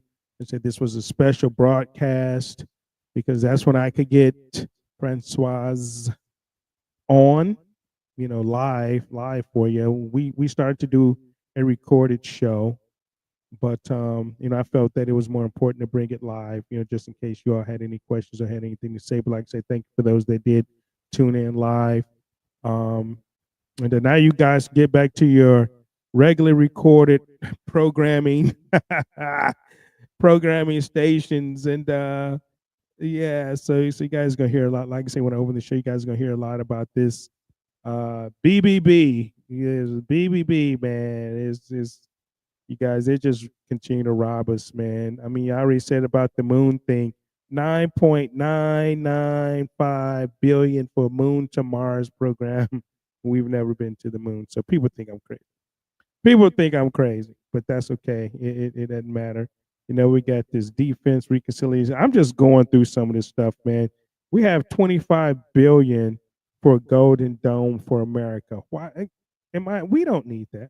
We have oceans in between us, man. I mean, if the missiles were, we can't even defend hypersonic missiles. I don't care if we had a Golden Dome or whatever, man. We have, early warning, satellites and stuff to where we can shoot missiles out before they even cross the ocean, or up in space, whatever.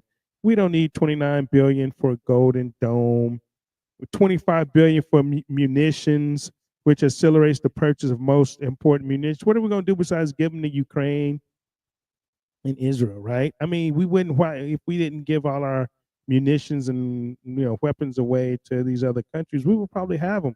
We wouldn't have to spend 25 billion on that. 16 billion to expedite innovation to the war fighter, whatever the hell that shit mean. I guess is AI. I guess it's technical stuff. 15 billion for nuclear deterrence accelerates. This is why they keep telling you, oh, Iran is gonna, have a nuclear weapon, and they're gonna be able to hit New York. No, they won't, man.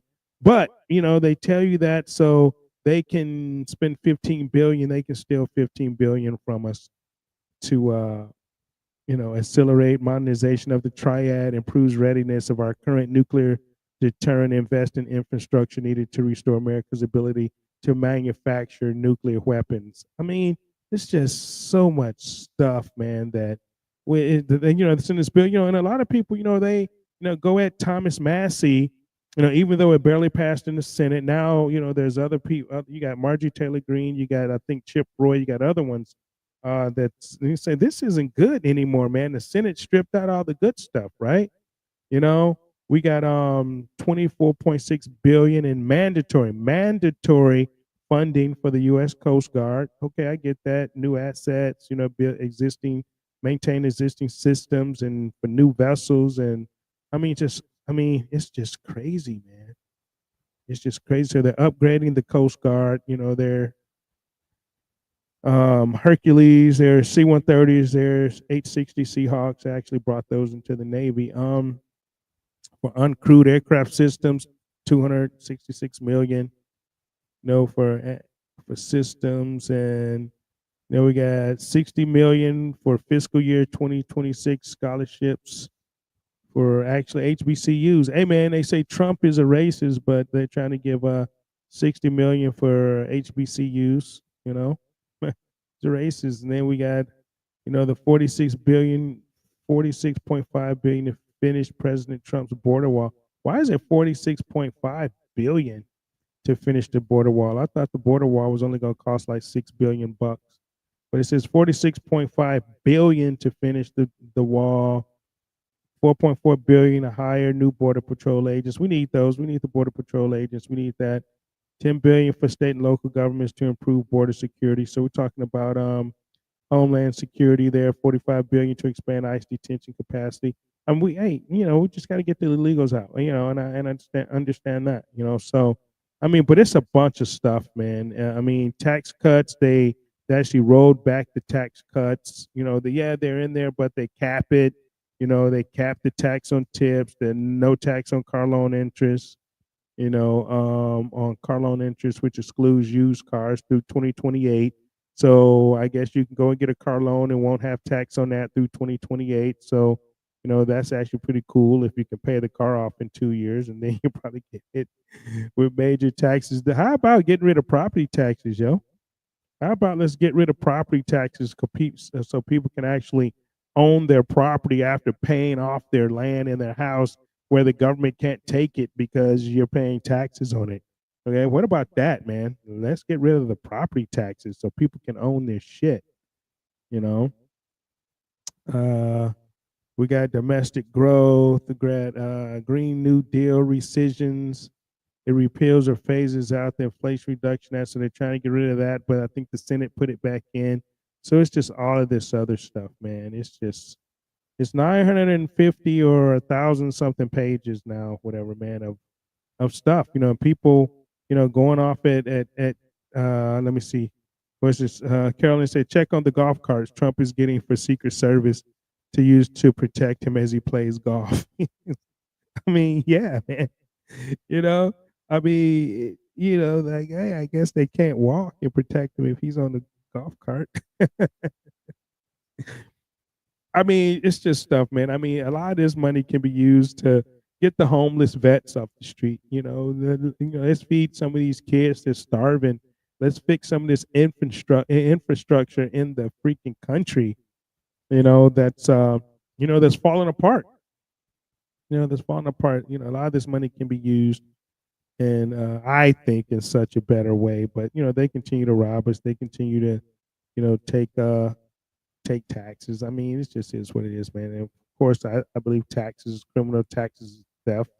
Taxes are illegal because I don't think the 16th Amendment was ever ratified, or the 17th, whichever it was. I think it was 16th, was ever ratified. So, we just allow it. We the people continue to allow the government to run roughshod over us. And, like my guest, Francoise, was saying, we need to get a better self, I guess. We need to create a better inner being, better self for the world.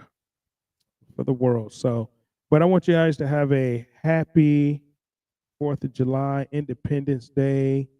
Be safe. Always keep your head on the swivel because we never know. Baseball says the man has never taken a salary to worry about a golf cart. That's true too. He doesn't take a salary. Trump is doing this for free, man. I know the first term. I don't think he's taking money the second term either.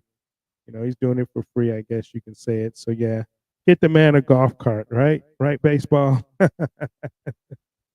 Man, but like I'm saying, ease up on Thomas Massey, man. For all you guys out there, man, Thomas Massey is the most conservative congressman we have. Bob Good is gone, right? The most conservative member of Congress we have. He's keeping them in check. He's asking the questions. I mean, he's the checks and balances in Congress right now. It's 435 or 434 to 1. Hell, and Max is doing what was sent there to do by his people. He has a plan to reduce spending, but these people, man, are all over Massey. He's all over, and they're all over Massey because Trump is. I mean, let's just say that. They were never over Massey when he, voted against Obama or Biden or any of these other large omnibus bills. I think he did vote for one omnibus bill because they promised him that they would do something that they didn't. And he pretty much said the same thing this time, where they're going to promise all of this stuff, and then when it gets to the Senate, they're going to take it out.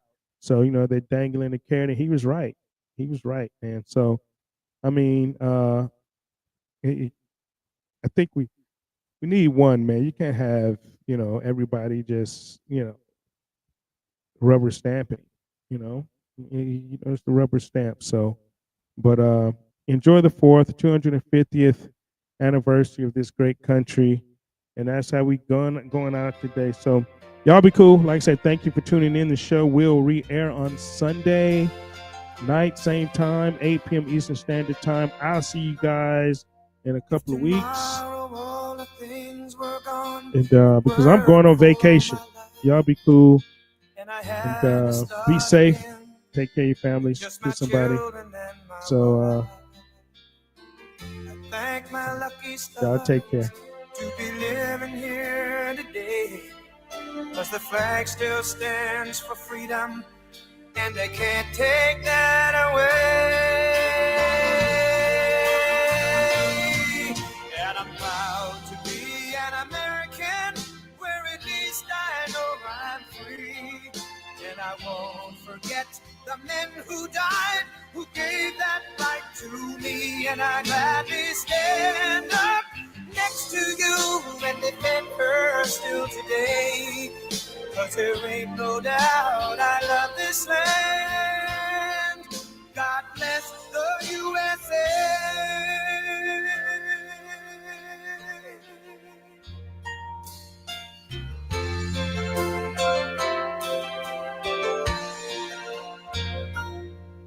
From the lakes of Minnesota to the hills of Tennessee, across the plains of Texas, from sea to shining sea, from Detroit down to Houston and New York to LA, where there's pride in every American heart, and it's time we stand and say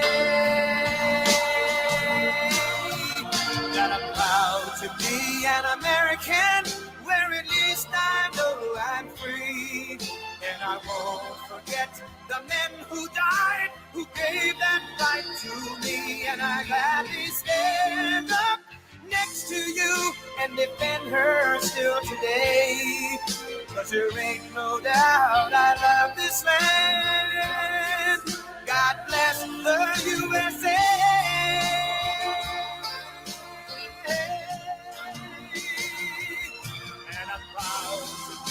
An American, where at least I know I'm free.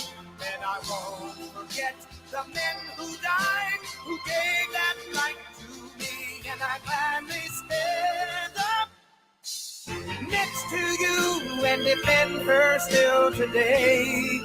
'Cause there ain't no doubt I love this land.